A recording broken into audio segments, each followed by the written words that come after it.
Nadia Boulanger, c'est le plus fameux des professeurs de musique de ce siècle. Aujourd'hui, à 90 ans, elle continue à recevoir des élèves de tous les pays. La variété de ses activités, l'ouverture de son esprit, sa rigueur, l'étendue de son savoir, la diversité et la qualité de ceux dont elle a été le maître à penser, font que Nadia Boulanger a exercé une influence majeure sur une partie de la musique de ce siècle. Qu'est-ce qui aide à comprendre une phrase musicale?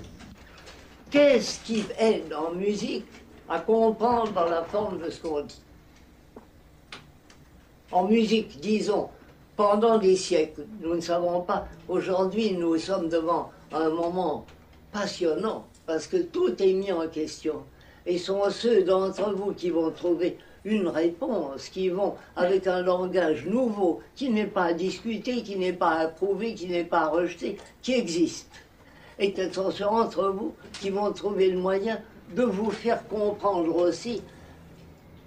Et nous savons déjà qu'il y a quelques-uns qui se font comprendre et d'autres qui cherchent à se faire comprendre. Ou d'autres qui n'ont pas grand-chose à dire et qui cherchent à dire quelque chose. Alors ça, nous descendons à une échelle où ça s'est toujours passé. Dans d'autres périodes, le style était tellement établi que ça faisait de la musique inutile, mais aussi intelligible. Tandis que dans un temps de recherche, quand c'est manié par des gens qui ne savent pas ce qu'ils font, ça fait rien, ça fait du vague dans du vague, de l'incertain dans l'incertain. Alors, quand vous composez, j'aime mieux que vous vous trompiez si vous vous trompez, mais que vous restiez naturel et que vous restiez libre, que si vous commencez à vouloir paraître autre que ce que vous êtes. Si vous faites des recherches, ou des recherches de sonorité au piano, ou des recherches de moyens en matière d'art, quelle que soit cette forme d'art, pour répondre au nom de quoi? Je me souviens un jour où Stravinsky dînait ici, et il y avait un monsieur assis à la place d'Émile. Et Stravinsky tenait le monsieur par le veston avec violence. Et le monsieur écrabouillé lui dit: mais monsieur Stravinsky, je ne comprends pas pourquoi nous discutons comme ça. Je suis de votre avis. Et Stravinsky, avec fureur, lui dit: oui, mais pour de mauvaises raisons, donc vous avez tort. Alors on peut chercher pour une bonne raison, ou on peut chercher pour de mauvaises raisons. Si on cherche pour cacher sa misère, on a tort. Si on cherche pour dire ce qu'on voudrait vraiment dire, on le doit. Et c'est pour ça que je trouve qu'il est très important que le professeur laisse d'abord l'élève jouer comme il veut, écrire comme il veut, et puis être impitoyable sur les questions de discipline qu'il faut passer pour arriver à le faire. Alors dans la période de laquelle nous sommes occupés, qui vont, voulez-vous, de Bach jusqu'à Ravel, pour prendre enfin un temps convenable, quel est le moyen qui permet de comprendre la forme? L'harmonie. L'harmonie. Le rapport encore entre la tonique et la dominante. C'est-à-dire?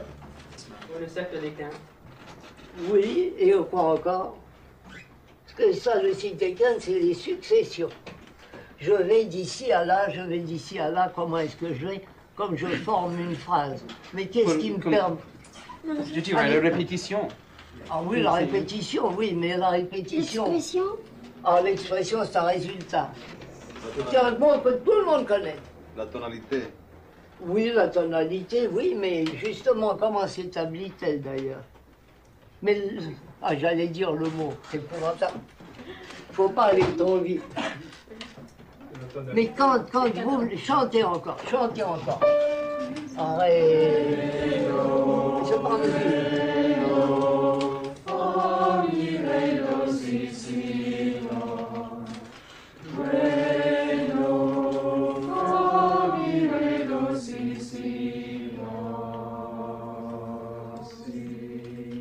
Eh bien, vous avez fait quoi? C'est les cadences qui caractérisent. Ce sont les cadences qui caractérisent. Mais les cadences, naturellement, les cadences, la ponctuation. Alors, qu'est-ce que dans les mesures que vous venez de chanter, vous avez fait quoi? On est allé de 1 à 5 et de 5 à 1. Mais alors, vous avez fait donc quoi? Une question, une réponse. Et par quoi une question et une réponse? En gros, s'il ne faut pas faire une conclusion absolue. Mais d'habitude, c'est quoi? Ah oui, une demi-cadence. Et alors quoi? Parce qu'il vaut mieux dire Oui. parapluie pour parapluie et soulier pour soulier. Parce que si on commence à faire une confusion, c'est un peu difficile. Alors quoi? Au début, on commence, on va de la tonique à la dominante et on s'y Bon, eh arrête. bien, et qu'est-ce que ça s'appelle? La demi-cadence. Ben oui, parce que c'est plus simple d'appeler les choses par leur nom, c'est plus commode, on s'entend à mi-mot. Alors, il se trouve ici que vous avez une phrase qui joue sur quelques notes, c'est rien. Ré, do, fa, mi, ré, do, si, la, ouvre le sens. Ré, do, fa, mi, ré, do, si, la, si, le ferme. Mais alors, en même temps, qu'est-ce qu'il y a de particulier? Le rythme Le rythme qui est très particulier. et la répétition aussi. La répétition, et puis, La tranquillité. La voix du milieu qui traverse et la puis, mélodie. Il répète deux fois ré, do, et après une fois seulement. ah. Alors, la première fois, il prolonge la phrase jusque vers la dominante pour faire la question ré, do, fa, mi, ré, do, si, la. Il reste en suspens. Mais la zone fait ré, do, fa, mi, ré, do, si, et il prend du temps pour faire la cadence. Voulez-vous jouer la première phrase?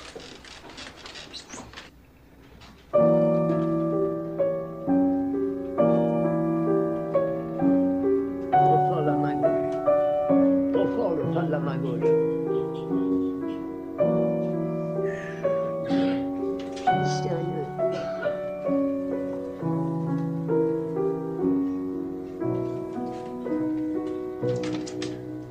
Qu'est-ce qui s'est passé?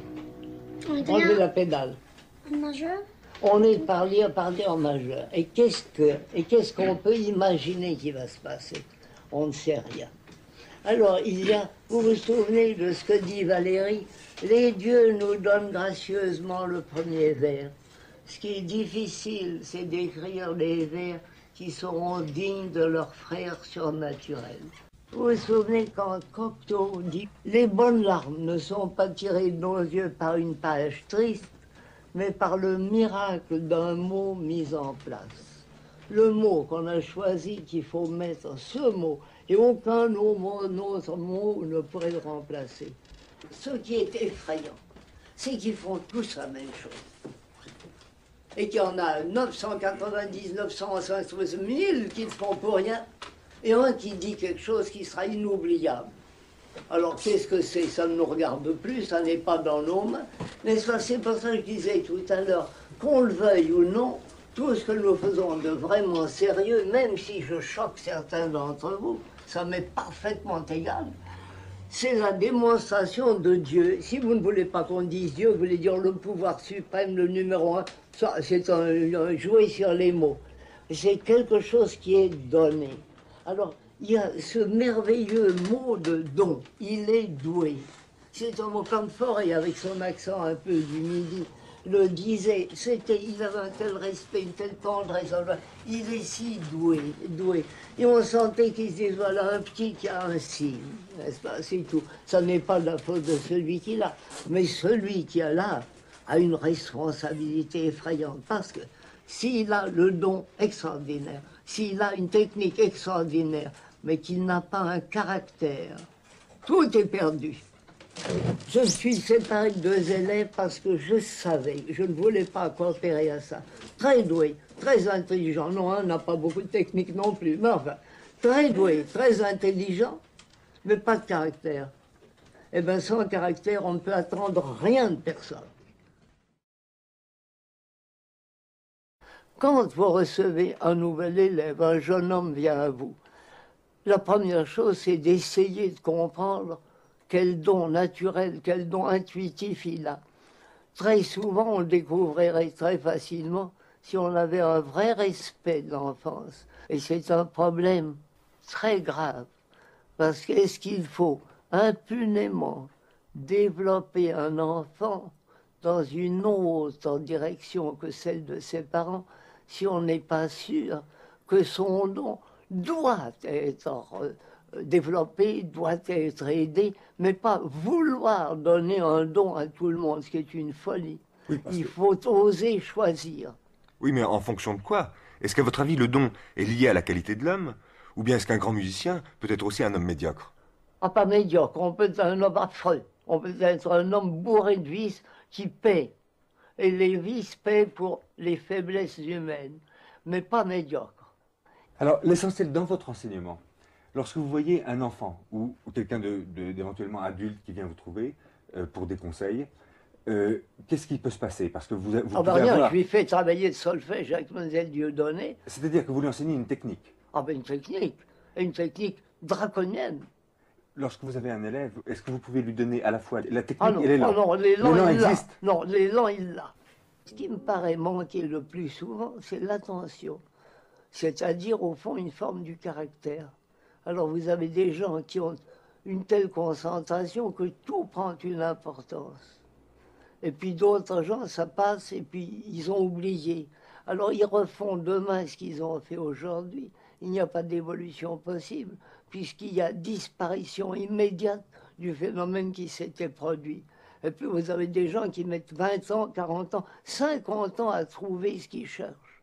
Alors avant d'encourager quelqu'un, il faut savoir s'il porte en lui un amour, s'il peut s'intéresser à ce qu'il fait, quoi que ce soit, parce que se donnant à quelque chose, ça porte en soi un intérêt. C'est la distinction qui sont entre les gens, entre les êtres, et qui donne aux uns une marge extraordinaire d'activité, sensationnelle, et d'autres qui sont ce que j'appelle les dormeurs. Eh bien, je crois que ceux qui dorment, il faudrait surtout ne pas les éveiller. Parce qu'il n'y a aucun intérêt à les éveiller. Ils sont très gentils, ils sont très heureux, ils sont très bien. Ils sont justifiés humainement, ils sont ce qu'ils sont. J'ai eu le bonheur d'être élevé par une mère invraisemblablement intelligente, pas musicienne, mais qui savait tout ce qu'était l'éducation d'un enfant. Elle m'adorait, elle avait perdu un enfant avant ma naissance, donc j'étais le miracle arrivant dans la maison, mais elle m'aimait assez pour être impitoyable dans ses jugements. Et il y a une chose qu'elle ne pouvait pas admettre, c'est le manque d'attention. Et j'ai grandi comme bébé en n'admettant pas qu'on pût ne pas faire attention. Alors, est-ce que j'avais potentiellement la possibilité de faire attention ou est-ce que ça a été développé? Vous m'en demandez trop. Mais le phénomène de l'attention est de toute façon quelque chose qui vous a frappé chez tous les artistes que vous avez rencontrés. Mais il faut tant d'ordre pour faire une œuvre. Songez, pour écrire toutes ces millions de notes, pour les organiser, bien ou mal, c'est fantastique l'ordre que ça représente. Nadia Boulanger, vous avez été un témoin de ce qui s'est passé au XXe siècle en musique. Dans votre jeunesse, vous avez connu ce qu'on croyait être alors les audaces de Gounod, et dont le caractère audacieux nous échappe évidemment un petit peu maintenant. Vous avez connu Stravinsky et pratiquement tous les gens qui ont compté dans le monde musical du XXe siècle. Comment verriez-vous les grandes tendances ou la grande tendance de la musique de ce siècle? Écoutez, la réponse est facile, parce que vous avez des grandes dates qui vous font comprendre, si vous ne vous arrêtez qu'à 5 ou 6, vous avez Pelléas, vous avez les Noces, vous avez, que vous aimiez ou que vous n'aimiez pas, vous avez Wozzeck, vous avez le Château de Barbe-Bleue, enfin vous pouvez énumérer un certain nombre d'œuvres, vous avez la Symphonie de Psaume, vous avez des œuvres qui répondent pour le temps. Au point de vue strictement de la technique musicale, est-ce que il y a eu quand même une rupture, certainement, au XXe siècle? Je voudrais savoir comment... Est-ce que vous croyez que ça sera une si grande rupture dans 50 ans? Quand on a joué Pelléas pour la première fois, les gens croyaient, quand on accordait l'orchestre, que c'était la musique de Pelléas. Et quand on a joué la musique de Monteverdi, on a cru que c'était effrayant. Et quand mon cher père, qui écrivait des opéras comiques charmants, très bien écrits, mais la pure tradition française de l'opéra comique, j'ai des articles qui disent « Quel malheur que M. Boulanger, après un prix de Rome si brillant, se soit adonné à la technique germanique. » Alors, ça veut dire quoi? Ça veut dire quoi? Alors, il y a de tels préjugés, il y a le danger affreux des habitudes. Alors, les habitudes ne sont pas les traditions. Je crois qu'aujourd'hui, on se rend compte, Debussy a déjà subi son purgatoire. Fauré est resté encore dans l'ombre parce qu'il est de ceux qui n'ont jamais une très grande audience. Mais c'est très frappant de voir qu'aujourd'hui, de tous jeunes gens se rendent compte que cette suprême distinction, cette suprême sobriété, ce vrai classicisme, ils se rendent compte que c'est très important. Et Dieu sait combien de temps il faudra pour que ça ait pris une nouvelle importance qui donnera lieu à un autre classicisme, à une autre sobriété. Ben, ça ne se répète heureusement jamais. Mais enfin, quelle que soit l'époque, est-ce qu'à votre avis, on peut établir une hiérarchie entre les compositeurs? Il me paraît difficile de faire des degrés. Toi, tu es le numéro 1 et toi, tu n'as que le numéro 3 ou 7. Ça me paraît difficile. On est forcé quand même, par exemple, je pense, de considérer que l'œuvre de Beethoven est quelque chose de plus important que l'œuvre de Max Bruch ou... Ah, mais écoutez, alors là, vous tombez dans des abîmes. Des abîmes. Là, j'appelle ça des abîmes. Mais je veux dire que, donc, il y a... Non, parce que vous me dites l'Himalaya ou la butte Montmartre. Alors, je lui ai écouté, il m'est difficile de comparer la butte Montmartre à l'Himalaya. Enfin, je dois vous dire honnêtement que je ne pense à peu près jamais à Max Bruch et que je passe rarement un jour de ma vie à ne pas passer à Beethoven. Alors, je crois qu'il y a des personnalités qui dépassent toute espèce de... Par mauvaise humeur, on peut un jour se lancer et être contre Beethoven. Contre, mais pas indifférent. On peut être contre tout le monde, ce qui est une manière d'aimer. Mais on ne peut pas être indifférent, je ne crois pas. Vous n'avez jamais été choqué par un élève, par quelque chose de totalement nouveau par rapport à ce que vous appréciez dans la musique que vous connaissez? Je ne sais pas ce que vous appelez par le mot, qu'est-ce que vous entendez par le mot choqué. Parce qu'il peut y avoir le mot frappé, ou il peut y avoir le mot choqué. Choqué dit un refus. Un rejet, oui, c'est cela. Un refus, n'est-ce pas? Et frappé dit une attente. Alors, c'est très différent d'être devant une œuvre que vous ne connaissez pas encore, ou d'être devant une œuvre dont vous devez parfois reconnaître la valeur, tout en vous disant, dans le secret de votre âme, mais c'est une tendance vers laquelle je n'irai jamais. Ça, c'est le goût personnel. Est-ce que la culture ne nous permet pas de passer au-delà du goût personnel pour voir qu'un objet est beau? Et puis, est-ce que je l'achèterai pour l'avoir? Non, mais je peux voir qu'il est beau. Il y a des théories de la technique musicale qui correspondent plus exactement à vos propres goûts qu'à d'autres techniques. Non, mais attendez, si c'était mes principes, ça serait important à cause de l'œuvre que je pourrais faire. Or, je suis incapable d'écrire une œuvre quelconque. J'ai compris à 20 ans que je n'étais pas un compositeur.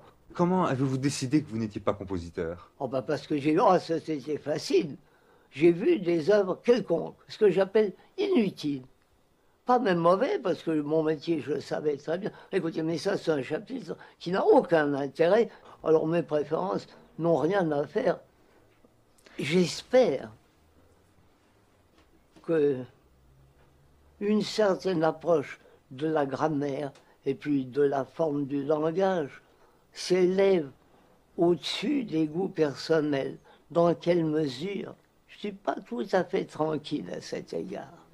Dans quelle mesure n'est-on pas influencé? J'espère seulement que je n'ai jamais aimé quelque chose qui méritait d'être dédaigné, d'être rejeté. J'espère, mais peut-être que je me trompe.